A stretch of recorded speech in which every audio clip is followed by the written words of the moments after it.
எங்க நெல்லை சீமையை சேர்ந்தவர் அழகன். அழகன் ஃப்ரேம்ல அப்படி போட்டோ போட்டீங்கன்னா அப்படியே வந்து அதை அட்ராக்ட் பண்ணிடும். அண்ணன் வந்து அதனால தான் எதிரில் இருக்கிறவங்க கூட வந்து அவர்கிட்ட வந்து காயத்ரி அவர்கள் சொன்னது போல எதிர்க்க கூட சரிங்க நான் அன்பா பண்ணிடுங்க. ஏன்னா அப்படி எந்திரிச்சு நின்னா அப்படி ஸ்டைலா இருக்கு. அவர் வந்து எங்க ஊர் பண்ணையாரு, அதனால வந்து பிரம்மாண்டமான விஷயம். உபசரிப்புகள்ல அவர் அடிக்கிறதுக்கு ஆளே கிடையாது. அவ்வளவு அன்பு பண்பு, அவ்வளவு பெரிய இடம் வந்தாலும் ரொம்ப ஆச்சரியம் பாருங்க. எல்லா சமுதாயத்திலையும் வந்து ஒரு பெரிய நட்பு பாராட்டக்கூடியவர் வந்து திரு நயினார் நாகேந்திரன் அவர்கள்.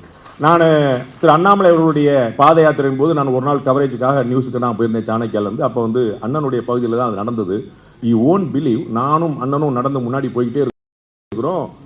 மாற்று கட்சியை சேர்ந்தவர்கள், எந்த கட்சி சொன்னா அவங்களுக்கு பிரச்சனை வந்துருங்கனால சொல்லாம விடுறேன், மாற்று கட்சியை சேர்ந்தவர்கள் ஊர்வலத்தின் முன்னாடி வந்து அண்ணன் நயினாரை பார்த்து வணக்கம் வைத்து 10 நிமிஷம் பேசிட்டு இருந்தாங்க. எல்லாம் அவர் வேற கரை வெட்டி கட்டி இருக்கிறார்.